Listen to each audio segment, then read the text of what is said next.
Bienvenido a Ecos de la Historia, un podcast de historia y geopolítica.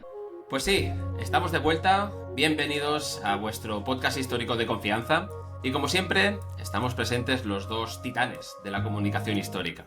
Por una parte, nuestro profesor de referencia, don Álvaro Cortés Oliva, en su calidad de profesor e historiador, y quien les habla, Andreu Alegre, un historiador en Dinamarca y al que mi abuela decía que era el más guapo de todo el colegio. ¿Qué tal, Álvaro? ¿Cómo estás? Un día más. Un placer, Andreu, volver aquí después de este parón veraniego y, bueno, llevar a cabo un podcast que no será tan, podríamos decir, tan profundo a nivel temático como otros, pero que seguro que será de gran diversión y que disfrutará nuestra audiencia. Sí, habían ganas ya de volver después de este parón.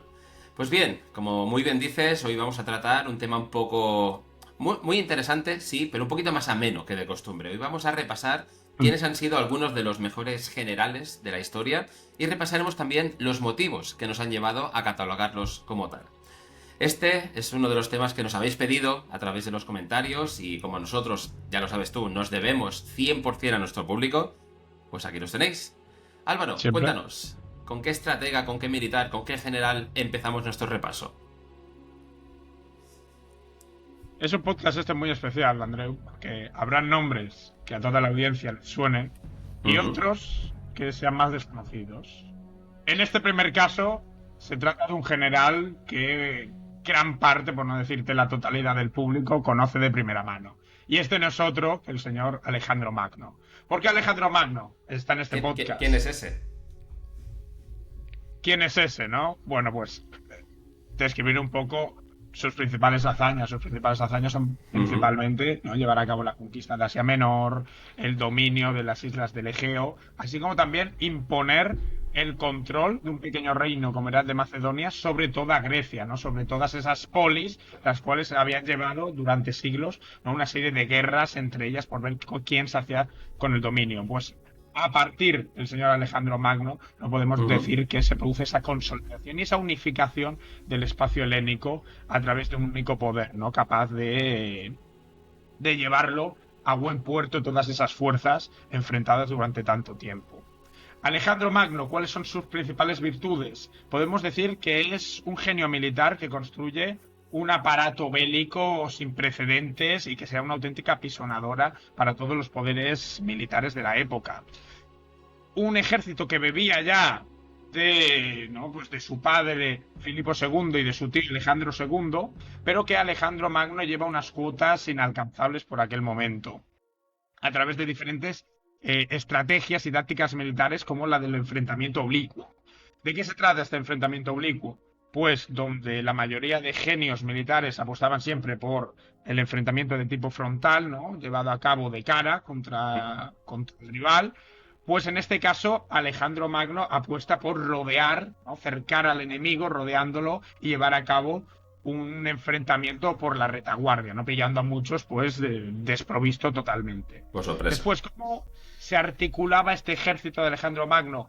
A través de la estructura de la falange, ¿no?, que constaba de un total de 16 filas de soldados, entre las cuales se repartían diferentes tipos, ¿no?, de infantería.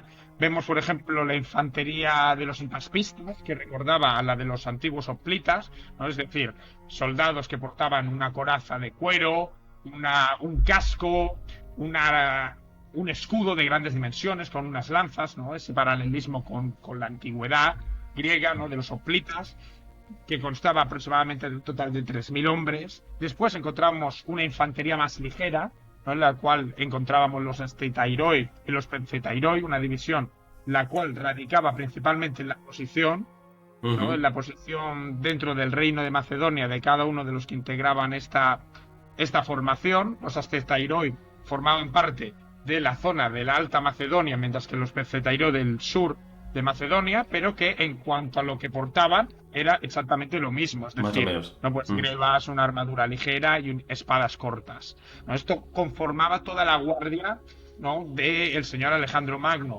pero su ejército no solo estaba compuesto por macedonios, sino que los macedonios integraban un total de 13.500 unidades. Después encontrábamos 200.000 griegos del sur y 8.000 de procedencia balcánica, los cuales en su mayoría eran mercenarios.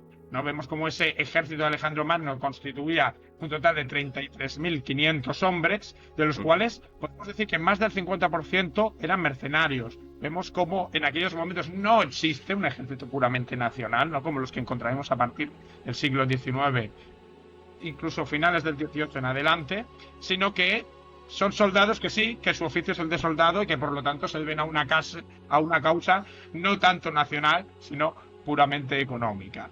Ese genio de Alejandro Magno lo vemos en la victoria en enfrentamientos importantísimos como el sitio de Halicarnaso, la batalla, por ejemplo, del río Gránico, la batalla de Isos y la que podríamos decir que ha trascendido más allá de aquella época hasta nuestros días, que es la batalla de Gaugamela en el 331 a.C., donde Alejandro Magno aplasta a la gran potencia de la época como era el Imperio Persa, ¿no? Capitanizado por la figura de Darío III, el cual se verá, pues podríamos decir, masacrado por las tropas de Alejandro Magno. Alejandro Magno vemos que estableció muy rápidamente un imperio sin precedentes, el cual, no, pues controlaba toda la zona de la península helénica, del Egipto actual, ¿no? Pues de grandes imperios como el babilónico e incluso llegó hasta el río Indo, ¿no? Vemos como Alejandro Magno es una figura importantísima, ya no solo en el terreno militar, en el cual nos concierne este podcast,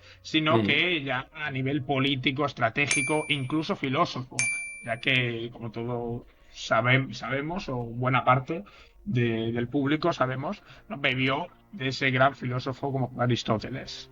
Pues yo lo sitúo en mi top 1 de mejores generales a nivel personal. Y es una buena elección para ese top 1 o top 3. Top 1, top 3. La verdad es que sí, es archiconocido y no es por nada, pero realmente fue uno de los mejores estrategas militares. Y además, ha habido una cosa que me ha parecido muy interesante de lo que has comentado. Precisamente la batalla de las Gaugamelas, en las que venció estrepitosamente a Darío. Precisamente en esa batalla la ganó en parte por esta técnica de no enfrentarse directamente, sino de cuando ellos estaban, que parecía que estuvieran huyendo, de repente cambiaron la dirección de sus cabalgadas de jinetes y fueron directamente hacia Darío. O sea, realmente hicieron una de estas envolventes que luego se hicieron tan típicas en las guerras posteriores y fue una invención puramente de él. Y lo que hay mucha gente que no sabe de este Alejandro Magno es que era muy buen general en parte porque empatizaba muchísimo con los soldados. No es tan sabido este dato que cada vez que ganaban una batalla importante, le daba ración doble de postre, de ahí lo de la Macedonia. Pero bueno, dicha la broma tonta del podcast, tiene que haber siempre alguna broma de estas. Vamos con el siguiente general, si te parece. Y en este caso, coméntanos. Vamos a no remontarnos, no a cambiar demasiado de época, digamos, pero sí a nivel geográfico. Nos vamos ahora a China. Y es que nos vamos a hablar ahora de un general, que es el general Sun Tzu, que entre otras cosas es el autor también del libro, el famosísimo libro del arte de la guerra, que es quizás el libro más usado dentro de la estrategia militar a lo largo de muchos siglos, y ahora veremos un poquito también el porqué. Sí, el tratado militar por antonomasia. Absolutamente, y no solo militar. Este estratega, este militar, nació en China, como decimos, en el siglo V a.C., y sus enseñanzas, digamos, que siguen siendo aplicadas incluso, no solo en el ámbito militar, como decíamos, sino en muchísimos otros. Es decir, yo, por ejemplo, este libro lo he visto referenciado en carreras de escuelas de negocios, en el deporte, en la política, porque realmente te da muchísimas claves de cómo acatar los problemas, no solo puramente las batallas, sino realmente cómo hacer un tratado holístico dentro de lo que serían las diferentes batallas de la vida, si lo queremos decir así. Pero para explicar un poquito más la importancia que tuvo este tratado, vamos a pormenorizar un poco. Este es un libro que no es solo un manual de tácticas, sino una exploración de la estrategia, de la psicología, incluso diría que de la filosofía. Sus principios, como el archiconocido, ¿no? Conócete a ti mismo y sobre todo conoce a tu enemigo, o el supremo arte de la guerra, es someter al enemigo sin luchar, han sido ampliamente citados y estudiados por los líderes y estrategas a lo largo de toda la historia. Sun Tzu introdujo numerosas innovaciones en el pensamiento militar, que digamos que algunas de las más destacadas pudieron ser, por ejemplo, el hecho de que empatizó la importancia de la inteligencia y del conocimiento del propio enemigo. Sugirió que un buen general debe tener una comprensión completa de las capacidades y sobre todo de las debilidades tanto de su propio ejército como del adversario. Además, Sun Tzu creía en la necesidad de ser flexible y adaptable en cuanto a las estrategias, en cuanto a la implementación de las fuerzas del ejército, y sus enseñanzas incluyen la idea de que un comandante debe de poder cambiar la estrategia en función de las circunstancias vayan cambiando en el propio campo de batalla. Que eso es una cosa que, aunque parezca bastante obvio, hasta ese momento no se aplicaba. Y además, y esto ya me parece muy muy interesante, otro de los aspectos cruciales de su estrategia fue el uso de la guerra psicológica, pretendiendo sobre todo desmoralizar al enemigo y así ganar un combate sin tener apenas bajas. Pero vamos, por ejemplo... Ya no es solo, como dices tú, de a nivel militar, sino que podríamos decir que lo que hace es profundizar en la naturaleza humana, de una manera en la cual pues se había hecho siempre relacionado más con el ámbito religioso, ¿no? Y que vemos que Sun Tzu como que lo seculariza, ¿no? Ya en su tratado lo principal es el hombre, su naturaleza, la psicología del enemigo, también la interna, ¿no? Y cómo lo estructura a través de un ámbito como es el puramente bélico.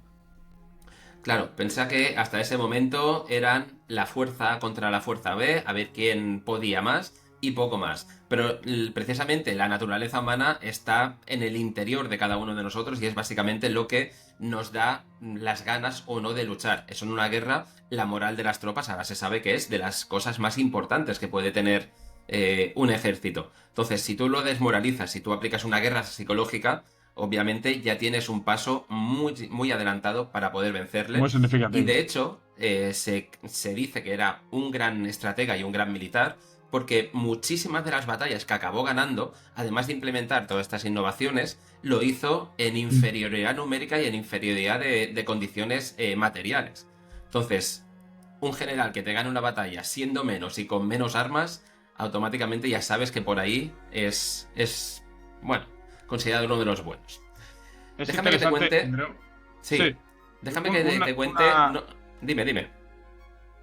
No, que nos has hablado hasta ahora de lo que sería el Sun Tzu más escritor, filósofo. ¿Qué hitos a nivel bélico militar llevó a cabo? Para aquellas personas que solo se han quedado con la obra de Sun Tzu, ¿qué más hay? Vale, eso es una pregunta muy buena y muy interesante, porque también tenemos que decir que al final es un personaje de la China del siglo V a.C., entonces no quedan tampoco demasiadas referencias escritas directas que nos hablen de la participación de este estratega, pero sí que hay algunas que se sabe que hizo y que participó y que las acabó ganando. Por ejemplo, hablamos de la batalla de Boyu, donde el reino de Wu, supuestamente bajo su mando, derrotó al reino de Chu. Nos pueden no sonar demasiado estos nombres, pero estamos hablando de prácticamente la creación de lo que sería la China que conocemos. Estamos hablando de batallas importantes y de reinos que en ese momento pues tenían mucho poder y rivalizaban desde hacía muchísimo tiempo. Piensa que esta victoria se considera un ejemplo clásico de cómo una fuerza muy pequeña y menos equipada sobre todo, puede triunfar sobre un enemigo mucho más grande mediante el uso de las tácticas superiores y especialmente mediante el engaño, que esa fue la clave de esta batalla. Pero déjame que te cuente también no solo las batallas, sino alguna anécdota divertida de él. Dice una de las anécdotas más famosas que en una demostración, digamos, de disciplina y de liderazgo, ante el rey de Helu, del rey de Wu que estamos diciendo, dice la leyenda que este rey le pidió a Sun Tzu que demostrara sus métodos de entrenamiento, utilizando a las concubinas que había en el palacio, utilizándolas como soldado. Sun Tzu dividió a las concubinas en dos grupos, poniendo a las favoritas del rey en un lado y a las demás en el otro. Cuando las órdenes no se cumplieron, Sun Tzu ejecutó a todas las favoritas del rey porque no le estaban haciendo caso, porque no tenían esa disciplina militar, digamos. Claro, esto lo que le demostró al rey, lejos de enfadarlo, digamos, porque se había cargado a la mitad de sus mujeres, le dijo que este general era muy bueno aplicando esta disciplina militar, y si era capaz de hacer esto con el peligro que conllevaba matar a la mujer del rey y que lo pudieran ajusticiar, que no haría en una batalla luchando por su vida y luchando por su reino. Bueno, es una de las historias que se cuentan. Tampoco, ya te digo, tampoco queda demasiado documento escrito de la época, pero también la tradición oral está ahí. Al final lo que cuesta, ¿no? Al final dirimir entre qué hechos fueron reales, cuáles han quedado dentro de la leyenda, ¿no? De personajes tan importantes como es el de este caso, la figura de Sun Tzu. Y luego personajes tan manidos dentro de las historiografías y de la construcción de los mitos nacionales, que muchas veces, ya lo sabes, se adornan totalmente sus gestas, se inventan en muchos casos, pero tenemos que dar la mayoría por bueno, y lo que sí que ha quedado por escrito, al menos, son sus dictámenes del arte de la guerra. ¿Qué más tenemos? Pues mira, ya que estabas comentando, ¿no?, de la habilidad de Sun Tzu para enfrentarse con un poder militar superior al suyo, me parece, ¿no?, pues siguiendo esta estela, interesante introducir dentro, ¿no?, pues de este especial de mejores generales de la historia, la figura de Publio Cornelio Escipión.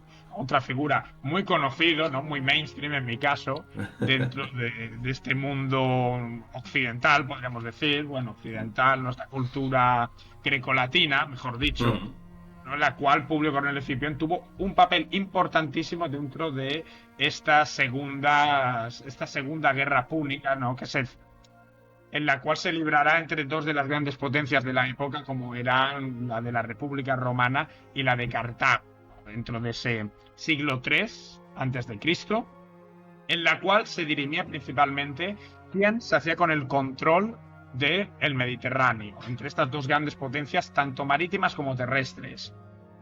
En este caso, ¿no?, pues hablamos de la Segunda Guerra Púnica, porque se librarán tres, dentro de los años 264 a.C. hasta el 146 a.C., ¿no? Pues en este periodo se librarán hasta tres enfrentamientos. ¿Por qué se llaman púnicas?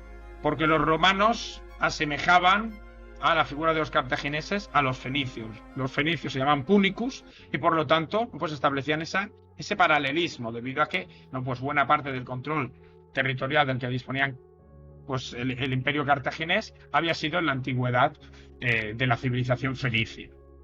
Dentro de estos enfrentamientos que se producirán, pues destacamos estas segundas guerras púnicas, las cuales se producen, podemos decir que se inician, a partir del ataque de los cartagineses a una ciudad aliada de los romanos, como era la de Sagunto, dentro del contexto de Hispania, la península ibérica en aquellos momentos.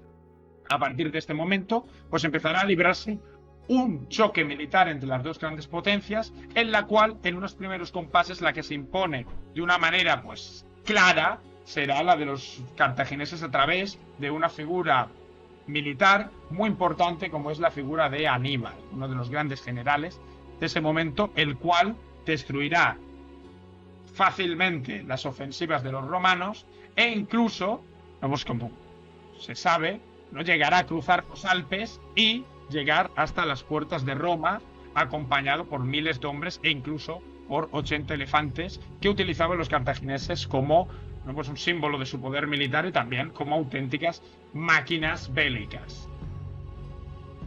En estos momentos, Hispania juega un papel clave, porque es el punto a través del cual se suministra, ¿no?, pues diferentes víveres, incluso armas militares a los cartagineses, y se convertirá en uno de los principales escenarios de estos enfrentamientos, en los cuales vemos como el Senado romano enviará diferentes unidades militares para frenar ese suministro de víveres a la zona de Hispania, en la cual se obtendrán numerosas derrotas, ¿no?, por parte de los romanos. Diferentes derrotas, como por ejemplo la guerra de la Betis Superior, que es un enfrentamiento que se lleva a cabo precisamente contra las tropas de Aníbal, y en las cuales los romanos obtienen la derrota. Cuando todo se creía perdido por parte de esa República Romana, por parte de los propios senadores, acaban delegando sus últimas esperanzas en un joven militar llamado Publio Cornelio Escipión, un patricio el cual, ¿no? Pues su familia estaba muy marcada dentro de ese mundo, ¿no? De ese mundo militar, de ese mundo de guerra constante. Tanto su padre como su tío habían muerto precisamente en esa batalla del Betis Superior, librada contra las tropas de Aníbal. Y será a partir de ese momento donde los senadores le den totales poderes a Escipión para ser enviado a enfrentarse contra las tropas cartaginesas en la zona de Hispania. En aquellos momentos, las tropas de Escipión, posteriormente conocido como el Africano, eran tan solo de 11.000 unidades contra las tropas de otro general importante, hermano del propio Aníbal, Asdrúbal, uno de los generales también emblemáticos de esos cartagineses, el cual contaba con 40.000 efectivos y que será derrotado por Escipión. Escipión en aquellos momentos, con tanto pronóstico, logra esa victoria, llega a ocupar Cartago Nova, una de las ciudades emblemáticas, ¿no? Y más importantes que los cartagineses tenían en la península ibérica, y a partir de aquel momento Escipión, ¿no? Publio Cornelio Escipión, llevará a cabo una ofensiva constante contra los cartagineses, desmontando aquel aparato militar, el cual hasta aquel entonces parecía pues indestructible prácticamente, ¿no? Vemos como a través de la batalla de Baécula en el 208 a.C., Escipión logra ganar a Aníbal, echa a los cartagineses de su presencia en Hispania, posteriormente se traslada a Sicilia, donde empezará, ¿no? a plantear estratégicamente cómo llevar a cabo una ofensiva contra el norte de África, cómo posteriormente, ¿no? pues lleva a cabo en el 205 a.C. la entrada en la ciudad de Útica, ganando a uno de los militares que había en esa zona llamado Sífax, y cómo provocará que Aníbal acabe abandonando ese intento de ofensiva contra la ciudad de Roma y volviendo este general al norte de África para defender las posesiones cartaginesas, el cual, ¿no? señor Aníbal, encontrará la derrota estrepitosa en la batalla de Zama, una de las batallas más importantes de esas segundas guerras púnicas en 200 a.C., donde Escipión, ahora sí, una vez obtenida la victoria, será apodado como el Africano, derrota y aplasta ese ejército del señor Aníbal, ¿no? llegando a ser ya elevado a una posición suprema dentro de los aparatos militares romanos. Incluso se dice que Escipión, ¿no? una vez obtiene esa victoria, se impone contra los cartagineses, será considerado la persona más importante, más influyente de Roma. Se le concederá por parte del propio Senado el título de Princeps Senatus, es decir, senador vitalicio, ¿no? hasta que se muera prácticamente. Ya veremos cómo después no fue del todo cierto, ¿no? pero que se le dio este título, haciéndolo senador vitalicio. Y como incluso después de eso siguió teniendo un gran peso en las ofensivas bélicas de la República Romana. Vemos como en el 194 a.C. el señor Escipión, el africano, lleva a cabo la ofensiva contra el rey de Siria, Antíoco III, obteniendo la victoria en la batalla de Magnesia, ¿no? Vemos como fue una figura militar sin precedentes, la cual siempre encadenó grandes victorias. Y dentro de ese marco en el cual se produce ese conflicto con el rey de Siria, no ese Antíoco III, el cual acaba derrotando también, se produce uno de los episodios que han quedado enmarcados dentro de la historia de la antigüedad clásica, como es el encuentro que se produce entre Escipión y Aníbal, el cual no había sido derrotado en esas batallas entre Roma y Cartago, pero que había logrado sobrevivir y se había instalado en la corte del rey Antíoco III en Siria, y cómo se produciera un encuentro entre estos dos grandes generales en Éfeso, ¿no? Uno de los hechos que ha pasado, ¿no? a la historia como un encuentro entre dos figuras militares de gran importancia y de gran calado. Como te decía antes, no se le da ese cargo de senador vitalicio, pero en Roma, si hay algo que caracterizó esta civilización, fue las constantes envidias y luchas intestinas dentro de los aparatos políticos.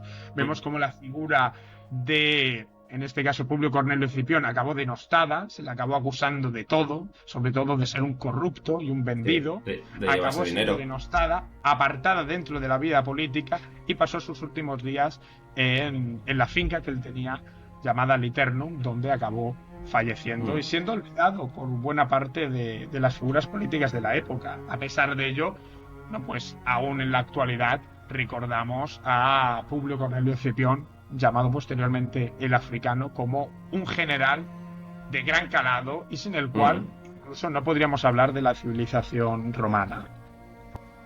Correcto, la verdad es que sin este personaje quizás las cosas hubieran ido muy diferentes. Si en las guerras púnicas no hubiera vencido Roma y hubiera vencido Cartago, realmente la historia hubiera cambiado muchísimo.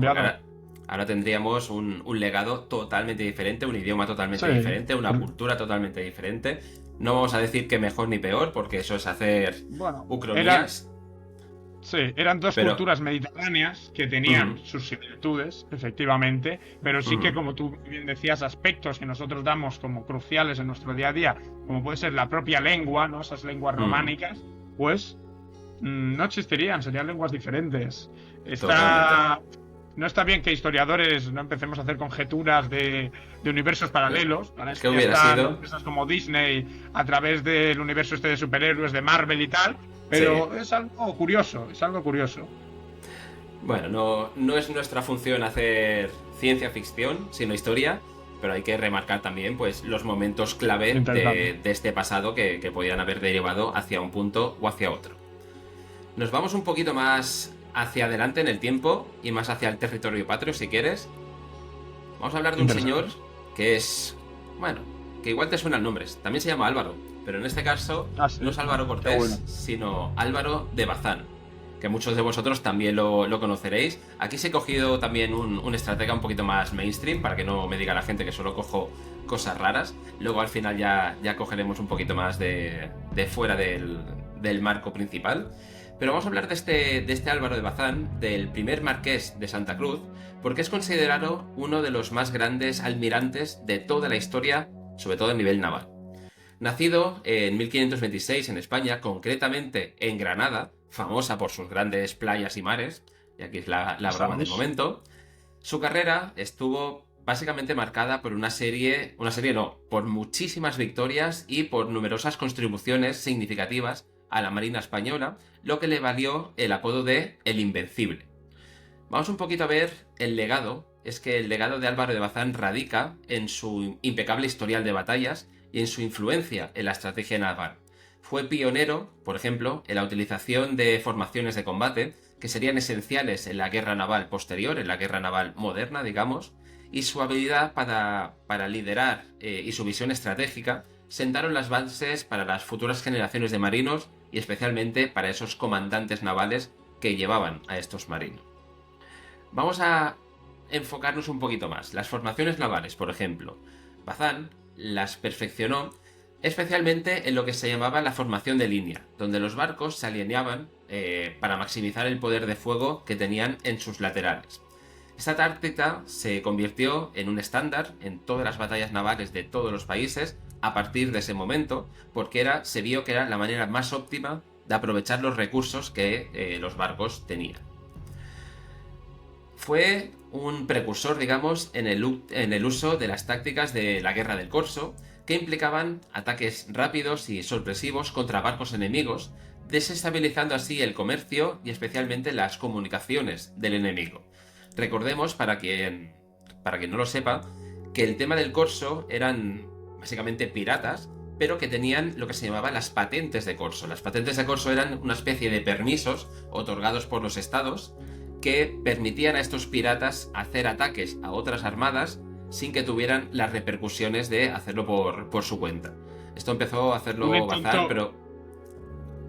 Un intento de convertirlos en funcionarios, ¿no? Salvando las distancias. Sí, salvando un poquito las distancias y sobre todo pues diciendo, mira, ya que vais a hacer troperías, no nos las hagáis contra nosotros, hacedla contra nuestros enemigos y tenéis, digamos, nuestro salvoconducto, podéis utilizar nuestros puertos, etcétera, etcétera, pero sobre todo, no vayáis contra nosotros, sino contra los otros. Eso, no fuimos los primeros quizás, no fuimos los que mejor lo utilizamos, porque ya sabemos que los británicos, ese pueblo que viene originario de los piratas, que no se nos enfade ningún oyente ni ninguno que nos esté viendo en YouTube, pero aquí, bueno, somos historiadores medio hispanistas y sabemos que Inglaterra es un país pirata. Punto, no hay debate. A partir de aquí, seguimos con el podcast. Vamos un poquito, si quieres, a las batallas importantes. Y de todas las batallas importantes, yo creo que la que más sobresale, por supuesto, es la batalla de 1571, la famosísima batalla de Lepanto. Importantísimo. Y aquí tenemos que poner un matiz. Él no era el comandante supremo en esta batalla de Lepanto, pero sí que su papel fue crucial para la victoria de la Liga Santa, como ya sabemos, contra la flota otomana. Esta batalla fue un auténtico punto de inflexión en la lucha contra el Imperio Otomano y especialmente importante para el control del Mediterráneo, que por mucho que estemos hablando de las épocas de Felipe II, el Mediterráneo no estaba bajo control ni español ni siquiera cristiano. Hasta ese momento los otomanos hacían y deshacían a su voluntad. Su éxito en las batallas navales continuó después con la conquista del Peñón de Vélez de la Gomera en 1564, el Socorro de Malta, que quizás también sería interesante para hacer unos podcasts posteriores, el Socorro de 1565, y su liderazgo en la ocupación de Portugal y de las Azores especialmente fue importante en los años 1580 a 1583. Dentro de este periodo, una de las batallas significativas fue precisamente la Batalla de las Azores, en el 82, donde Bazán, al mando de una flota española, derrotó a la flota francesa combinada con la portuguesa, que le superaba muchísimo en número, y eso consolidó, digamos, lo que era el control español en el Atlántico. La única misión que no pudo llevar a cabo fue la invasión de Inglaterra, que estaba planeada a través de la mal llamada Armada Invencible, que nunca se llamó así, eso es un invento de leyenda negra. Propaganda anglosajona. Propaganda, absolutamente. Y aunque digamos que no fue una derrota directa en combate, ya que él falleció en 1588, justo antes, digamos que las subsiguientes decisiones de Felipe II llevaron al fracaso de esta expedición. Aquí, por ejemplo, hay una cita de un historiador experto en la vida de Bazán, que es Felipe Fernández Arnesto, que en su libro The Spanish Armada menciona que Bazán fue el arquitecto de la visión inicial de la Armada Invencible y su muerte privó a España, y leo textualmente, de un líder cuyas experiencias y habilidades podrían haber cambiado el destino de la campaña, especialmente de la mal llamada campaña de la Armada Invencible. Es decir, este autor y muchos otros dicen que si realmente hubiera sido este marinero, que hasta ese momento no conocía la derrota, el que liderara la flota española contra los intereses británicos, el destino hubiera sido bastante diferente. Pero otra vez más, no vamos a hacer ucronías, no vamos a hacer historia ficción. La historia es la que es. La historia es la que es, y si nos gusta bien y si no, pues tenemos un problema. No, pero Andreu, aún así, qué curioso resulta que ese intento de invasión de Inglaterra se produjeran tantos factores relacionados entre sí. O sea, la figura de Álvaro de Bazán, uno de los marinos más importantes, muere. Después todo el tema meteorológico, que sin duda no perjudica gravemente a la Armada Española. Después también que todo el poder, ¿no?, pues de esa conquista, de ese intento de conquista, se estableciera la figura del marqués de Medina Sidonia, que era un hombre pues bastante inferior, ¿no?, en el apartado estratégico respecto a Álvaro de Bazán. Son una serie de cuestiones que, ¿no?, para que veamos que después muchas veces la suerte también influye. Se dieron todo de cara a favor de los ingleses, no provocando pues el resultado que todos conocemos. Y que si no se hubiera producido esa serie de causas, a saber, ¿no?, otra historia podría haber sido narrada. Claro. Es curioso a veces cómo, ¿no?, incluso en figuras, en personajes, todo influye tanto. El tema de la muerte prematura entre comillas, de Bazán antes de la expedición, ¿es suerte o no? ¿Es destino? El tema, obviamente, también de las tempestades y la climatología tampoco pues, se puede decir nada. En el caso de la designación del duque de Medina Sidonia, sí que creo que fue un error garrafal de Felipe II, sobre todo porque este duque era consciente de que no tenía las habilidades necesarias, y así se lo hizo saber mediante carta y mediante audiencia a Felipe II en más de una ocasión. Pero aquí decidió seguir la tradición esa castense de poner como general, poner como almirante, poner como el encargado, digamos, a una persona más por sus títulos que por sus habilidades. Y las cosas fueron como fueron. Vamos con el siguiente estratega. ¿De qué nos hablas, Álvaro? Sí. Mira, este no era un hombre tan terco como Felipe II. Vale. Sino que era un hombre, podríamos decir, muy práctico y que conocía demasiado bien el poder. Hemos hablado hasta ahora, ¿no?, pues de grandes batallas navales. Este hombre era un gran general, pero sobre todo en el terreno terrestre. Hablamos de la figura del señor Gengis Khan, el fundador del Imperio Mongol, uno de los imperios más importantes de la historia y el más extenso a nivel, ¿no? Pues podríamos decir, de expansión terrestre, ¿no? A nivel de extensión terrestre, era sin duda el más grande que ha conocido la humanidad durante los siglos de los siglos de los siglos. Y vemos diferentes, ¿no?, cuestiones que son muy interesantes de analizar. Y es que Gengis Khan construyó ese imperio de la nada, ¿no? A partir del siglo XIII empieza a establecer las bases de lo que vendría posteriormente a través de su descendencia. Y un factor muy interesante que debemos de considerar mucho y que engrandece la figura de Gengis Khan, y es que esas poblaciones nómadas mongolas, ¿no?, las cuales podemos decir, ¿no?, que eran muy habilidosas en diferentes terrenos, por ejemplo, ¿no?, en la utilización del arco, eran grandes jinetes, personas muy resistentes debido, ¿no?, a esa capacidad de hacer frente a condiciones climáticas de todo tipo. Se producían diferentes causas que podían favorecer esa expansión, pero que sin embargo nunca se habían dado hasta aquel entonces. Vemos como en el siglo XIII únicamente se había mejorado un poco, ¿no?, diferentes mejoras dentro del arco, y que las organizaciones militares eran parecidas a las de otras poblaciones nómadas, en estructuras de 10, 100, 1000 efectivos. Entonces, ¿dónde radica ese punto de inflexión que provoca que poblaciones nómadas que siempre habían estado, pues, apartadas del mundo político lleguen a cabo la creación de un imperio sin precedentes? Pues precisamente la figura de Gengis Khan, porque Gengis Khan, como hemos dicho, no es un animal no solo militar, sino también político. Y como tú muy bien decías, ¿no?, antes en Felipe II, ¿no?, que al final acababa tirando más lo que era, pues, los títulos nobiliarios, Gengis Khan es precisamente lo contrario. Uno de los secretos del éxito de Gengis Khan es precisamente el hecho que para él, en el apartado militar, prima la meritocracia, prima más los méritos en guerra que los títulos nobiliarios que se tienen dentro de, ¿no?, ese aparato mongol. Esto es una de las claves del éxito, sin duda, del señor Gengis Khan. Pero ¿qué logra Gengis Khan, no? Porque estamos hablando de un imperio, vale, pero ¿sobre qué bases? ¿Qué es lo que lleva a cabo este hombre? Pues en esos principios del siglo XIII lleva a cabo la expansión de ese pequeño reino, de ese pequeño territorio mongol, hasta el norte de China, derrotando a reinos tan importantes en la zona como el reino de Chichia, logrando una victoria en la batalla de Keimen en el año 1209.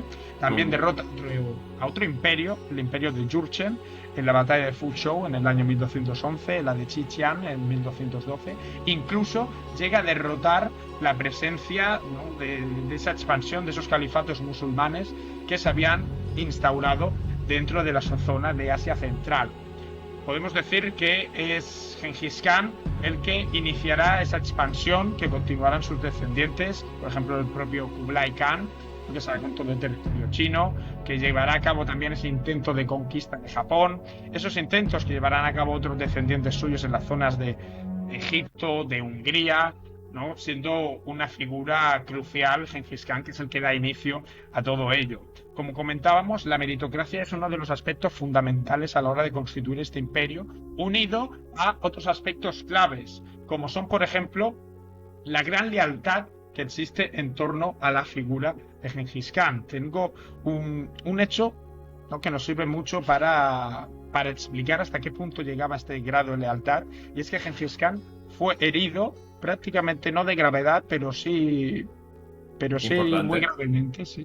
Sí, muy herido, sí. Podemos decir que se dirimió, estuvo entre la vida y la muerte en una batalla contra otras poblaciones nómadas mongolas, porque el poder mongol en aquellos tiempos no estaba unificado, sino que estaba disperso en diferentes clanes. En la batalla de Tajichut, en esta batalla, Gengis Khan es herido, muy herido, hasta el punto que podríamos decir que no se encuentra en la posición de marcar su autoridad. Vemos como en estos momentos, pues, todos los hombres que él dirigía le serán leales, lo cuidarán hasta el punto donde, una vez se recupera, vuelve a tomar, ¿no?, la batuta del poder, del liderazgo. En ningún momento se cuestiona su lealtad. ¿Y cómo logra esto Gengis Khan? No solo a través del sistema de la meritocracia, sino a partir de, podríamos decir, un sistema de disciplina que podríamos catalogar de brutal. ¿En qué sentido? Pues en el sentido de que nos ha llegado a nuestros días a través del testimonio de un monje franciscano llamado Juan de Plano Carpini, un hombre que visitó el imperio mongol posteriormente a la muerte de Gengis Khan, pero que nos sirve para ver cómo funcionaba todo ese aparato militar. En aquellos momentos, pues el ejército mongol se dividía en lo que denominamos como Arban, que era una serie de unidades constituidas por 10 o más hombres. Si uno de estos hombres en algún momento de conflicto emprendía la huida, la retirada, todo el Arban, toda esa unidad de 10 o más hombres eran ejecutados. O sea, el error que cometía uno afectaba al resto. Lo pagaban todos. Gengis Khan lo que favorecía era imponer el colectivismo. O sea, todos vamos a una, aquí nadie se puede, no podríamos decir una jerga ya más coloquial, nadie se puede rajar, ¿no? Todos vamos a una, y si alguien lo hace, va a ser a costa de todos. Claro, y eso lo que hacía muchas veces es que si había el atisbo de que alguien se quisiera ir o quisiera desertar, eran los propios soldados, desaparecía rápido. Los más interesados en que ese tipo de actitudes no se produjeran. También otro de los aspectos cruciales que diferencia a este ejército nómada, porque no dejaba de ser un ejército nómada, el mongol, es su capacidad de, podríamos decir, de improvisar respecto a situaciones para ellos muy desconocidas, como era, por ejemplo, la de los asedios. Toda la guerra esta de asedios era muy desconocida para las poblaciones nómadas, y es a través de Gengis Khan donde empiezan a, podríamos decir, intentar improvisar, intentar adaptarse a lo que demandaban las circunstancias. Vemos dentro de esas batallas que se producen contra el reino de Chichia, como en un momento en el cual se intenta llevar a cabo ese asalto de una de las fortalezas, cómo se intenta, por ejemplo, desviar el curso del agua, para provocar la destrucción de la fortaleza, Cómo Gengis Khan es un hombre abierto a múltiples posibilidades, cómo rompe ese esquema de que los nómadas no solo se brindan por una táctica militar, sino que por múltiples. Y otro de las armas cruciales de Gengis Khan, por la cual ha sido muy conocido a lo largo de la historia, es por la utilización del terror. Lo vemos como uno de los aspectos en común de todos estos líderes militares, como tú comentabas antes con Sun Tzu, es el gran conocimiento que existe por la psicología humana. En este caso, Gengis Khan utiliza el terror como una arma a su favor.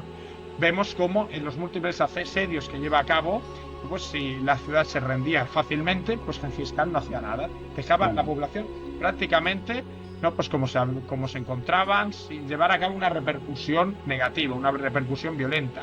Ahora bien, si esas ciudades, esas fortalezas aguantaban y le plantaban cara, después llevaba a cabo una violencia, extrema, descomunal, un terror, infundaba un terror para que se fuera expandiendo por otras ciudades y vieran cómo lo mejor era rendirse a las primeras de cambio.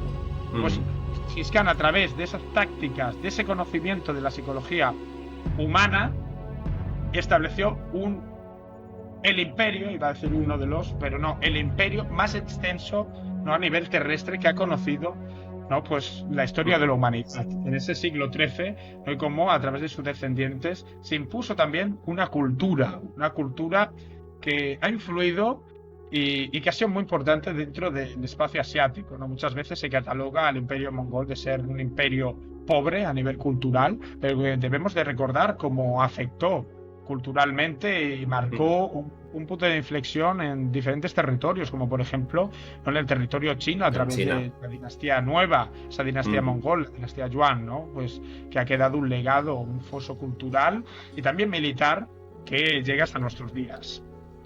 Y esta es mi tercera puesta dentro de mi top 3 de mejores generales de la historia, creo. Muy interesante todo lo que cuentas. Lo que tú dices, esto de que utilizaban la violencia extrema en las ciudades que no se rendían y luego en las que sí, pues le daba bastante manga ancha, digamos.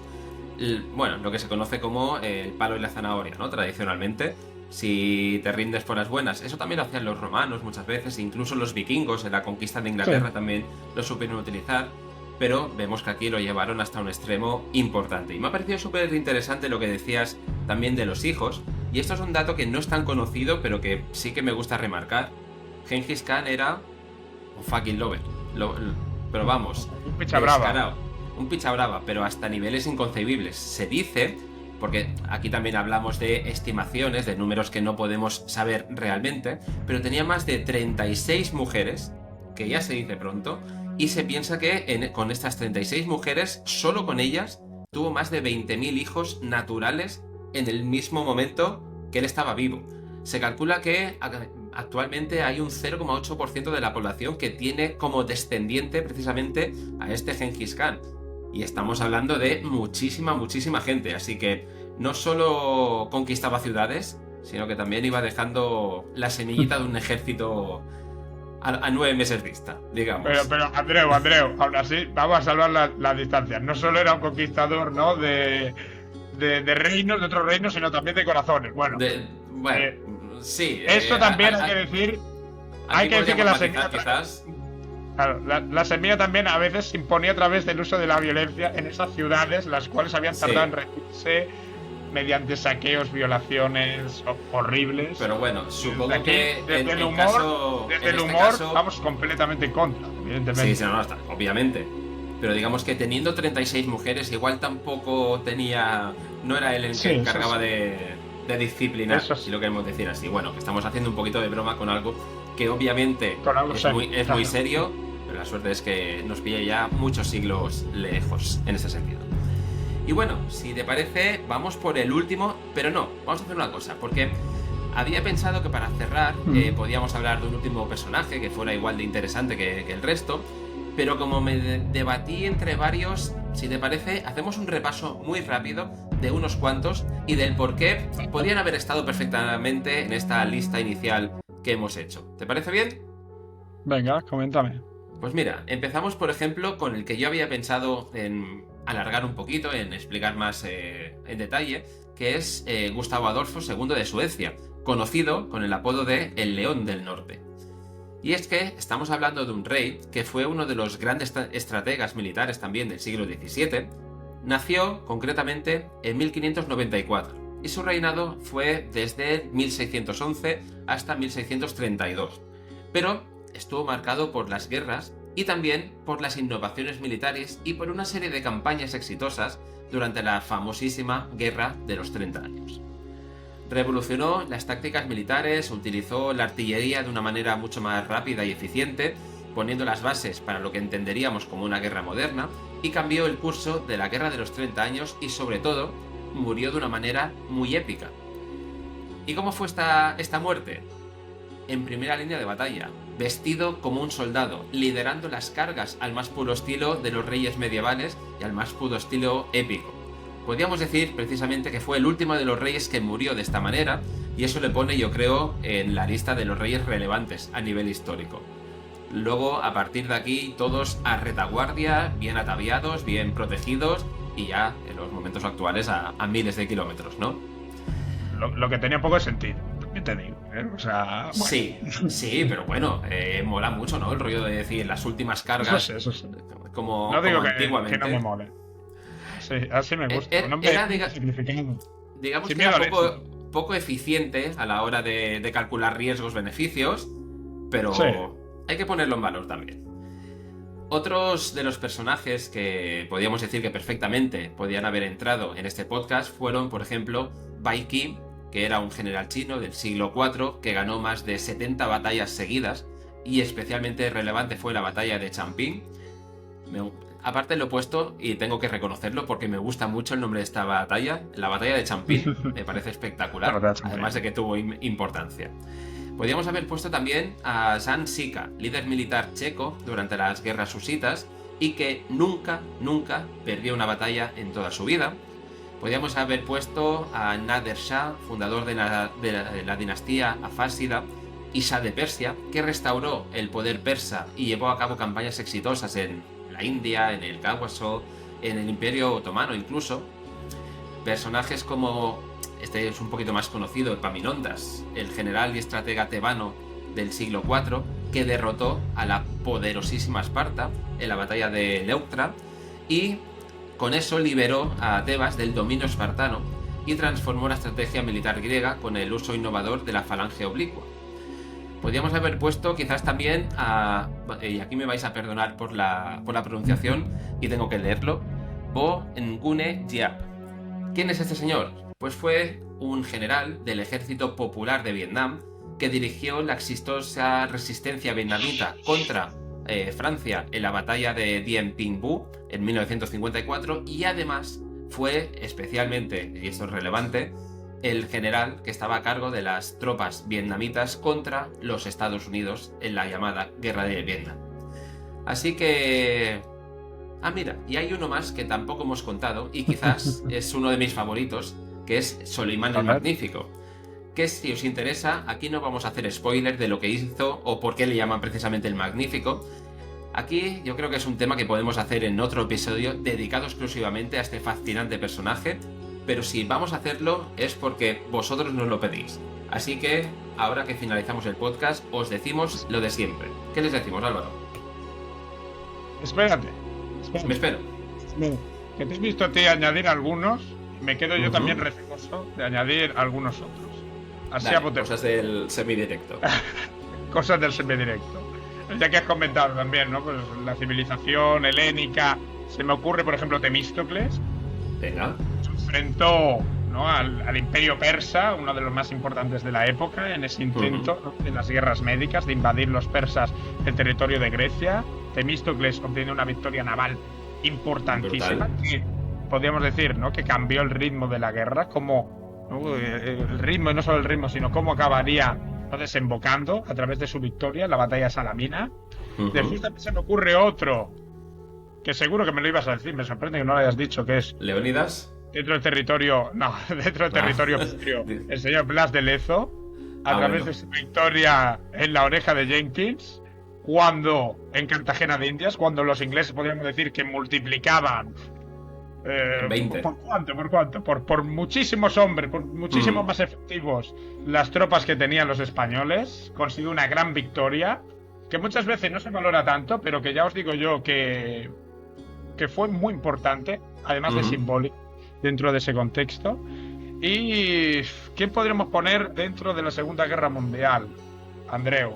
Que ya podremos tirar en otros podcasts. A mí se me ocurre, por ejemplo, a Zhukov, de la Unión Soviética, que era un hombre muy brillante, el cual muchas veces pasa inadvertido. Claro, te iba a decir también... que en la Segunda Guerra Mundial hay muchos que son los conocidos, los Rommel, los Patton, los Eisenhower. Pero si hiciéramos alguno de la Segunda Guerra Mundial, yo me iría a estos de segunda línea, incluso te diría de tercera. No sé si a Zhukov lo tenemos que poner como de segunda, al menos por conocimiento occidental. De primera, Bueno, sí, eso sí. Sí, pero si tú le preguntas al común de los mortales, todo el mundo te sabe quién era el zorro del desierto, todo el mundo sabe quién era Eisenhower, el padre de las autopistas, pero Zhukov es mucho más desconocido. Incluso a mí me encantaría hacerlo de Keitel, quizás, de Carius, el carrista, de alguno de estos que no sea tan... Sí. Se me ocurre una cosa, como el podcast ya nos ha quedado ya muy largo, estamos ya cerca de 1 hora. Venga. Yo animo a todos los que nos están escuchando a dejar like, comentarios y sobre todo dentro de esos comentarios si tienen interés en un especial mejores generales dentro del contexto de la Segunda Guerra Mundial, porque yo creo que nos daría para mucho, incluso como tú decías, generales de segunda, tercera fila, pero más porque son más desconocidos para la mayoría del público y que sería muy interesante. Pero yo creo ya, Andreu, que por hoy ya nos hemos dado demasiado la tabarra, ¿no? Sí, yo creo que sí. Pues muchísimas gracias por tu tiempo, Álvaro, a todos vosotros por escuchar y por llegar hasta aquí. Lo que dice Álvaro, ponednos en los comentarios todo lo que queráis que tratemos a partir de ahora, que volveremos a nuestro ritmo de publicación semanal, si podemos, si la vida nos lo permite. Bueno. Y todo lo que necesitéis, todo lo que queráis, ponedlo en estos comentarios, que sabéis que los leemos todos e intentamos contestarlos todos. Y la suscripción para estar siempre atentos a cuando publicamos los vídeos, porque muchas veces es difícil. Somos conscientes de que para seguir la periodicidad de las publicaciones es complicado. A través de la suscripción os ayudará mucho a seguir el ritmo de los podcasts. Y además que me di cuenta de una cosa brutal de la suscripción. Es gratis y a nosotros nos ayuda un montón. No me Así digas. que dale al botoncito, seguirnos y os enteraréis de todas las novedades. Álvaro, muchísimas gracias por tu tiempo. Nos vemos en el siguiente.